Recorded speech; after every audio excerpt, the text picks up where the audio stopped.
ku rattaba mana subscribe sannan ku danna ƙararrawa. Haka zalika ku baɗa mana like, ku saburbuɗo mana sharhi, sannan ku yaɗa wannan ɗauka. Ta yi kenan.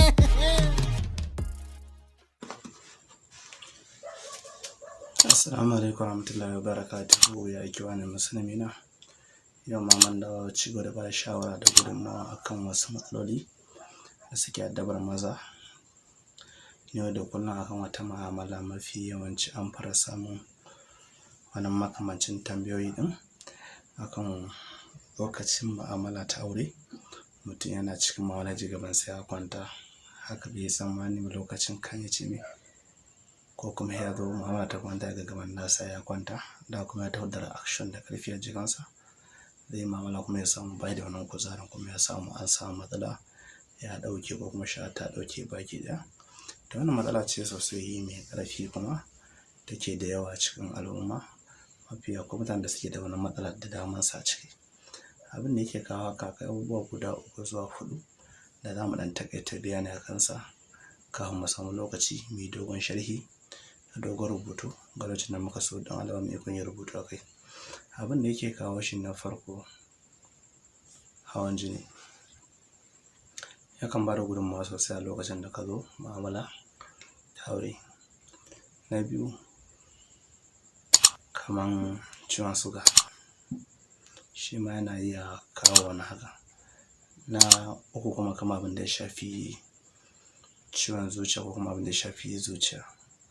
Sai abin da yake kawo rashin reaction din tafiyar jini ga zuwa ga gabanka, sannan shi yake kawo wani rashin kuzari din da sauransu. Sannan kuma akwai abubuwan da yake kawo gudunmawa tunani. A lokacin da ka zo kana cikin mu'amala ta aure, sai kaman wani abu na ɓaci da ya faɗo maka, wani damuwa ya faɗo maka, sai ka bar kan sha'awar kan abin da kake yi na mu'amala din, sai kaman farkaci hakan ya ka barkita kai, to dole gaban ka zai kwanta, sai bai ka bar akabin da kake tana kai ka dawo kai, sai shi kaman ya tafi da tunanin mutum ne. Abin da ya shafi wannan mu'amala ta aure din da sauransu, ka gane. Sannan kuma kan ga abin da ya shafi ciwon suga, shi ma da alaƙa da rashin tafiyar gudanar jini akan jijiyoyin alƙalaminka. Sannan kuma kaman abin da ya shafi kallon abin da ya shafi bidiyo na batsa kaman beef da sauransu, shi ma yakan kawo wannan matsalar haifarwa. Sabida lokacin da aka zo da aka sa ran aka kan abin da wani bature ko wani behude ka ce za ku manta kan abin da kai, to wannan sa wani abu a ran naka tana kan bai zai baka action din abin da ka matsayin ka ya gamsu da iyalinka ba da sauran makarantan wani haka. Wannan abin ya kamata mu samu lokaci a masu dogon sharhi da rubutu akai.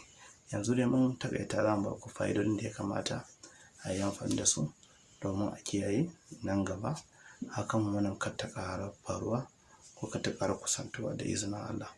Muna ba da mutane shawara da zarar muna faɗan fa'ida ka ɗauki biro da takarda kana rubutawa. Sai mu ma muna ɗauko na cikin tafi muna ƙara wa ƴan haske, muke ƙara wa kanmu juna sani domin duka gudu tare a tsira tare. Da fatan kowa na fahimtar mu. To mun faɗa muku abubuwan da suke haifar da su da kuma matsalolinsu, sai dai ku yi haƙuri lokacin da muka samu dama za mu bi ɗaya bayan ɗaya yana haka.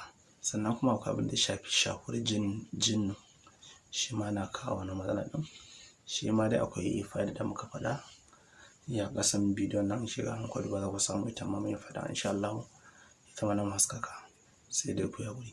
Yanzu na faɗa muku maganin da amfani da shi ne domin samun wannan waraka ɗin da izinin Allah. Akwai abubuwa guda 3 za ku nema. Na farko, kowa san kuskura ana samun ta Islamic medicine. Sannan kuma samun farin maru, shi ma za ka iya samun sa. Sannan hulba, in ba samu farin maru ba da ka sami kulɓin hindi da ka haɗa su. Ana so a samu misalin kusbara misalin cokali 3, hulba misalin cokali 2, kulɓin hindi in misalin cokali 5 sai ka haɗa gelatin ɗinsa kana zubawa har ruwan ɗumi cokali da teaspoon ka zuba ka sha. In ka sha shi yau haka da daddare ma shi ma ka sha sai ka jarraba shi tsawon na sati 2 zuwa 3. Amma abin da ya son kana wani abu ka nemi da iyalinka in dai akwai wani matsalar ne za ka samu sauƙi kuma ka ji abin garaɓasa ma iyakan taimakawa ga ciwon shuga da kuma masu hawan jini ya taimaka masa wajen samun sassaucin ciwon nan da izinin Allah. Fatan kun ji wannan fa'ida ɗin kuma za a yi ƙoƙari a jarraba ta a yi amfani da ita. Da fatan muna ba da kowa shawara da zarar ka fahimci abin ka ƙoƙari ka jarraba. Wani fatan Allah taimake mu baki ɗaya. Kar a manta dai mana subscribe da like da share ga sauran Annabi Muhammad sallallahu alaihi wasallam. Mun mata da mutane da zarar duk wanda ka fahimci fa'ida ta ka fahimta kar ka manta da yin share ga Annabi su masu amfana sannan kar a manta da Annabi rahama salati. Kuma fa'ida nan abin da muke baka in ya burge ka kar a manta da yin like sannan da yin share kan al'umma. Kar a manta da Annabi sadaka sannan da rahama salati shine abin sadakan mu. Inna Allaha wa malaikatahu yusalluna 'alan nabiy allazina amanu sallu alaihi wa sallimu ta'ala alaihi wa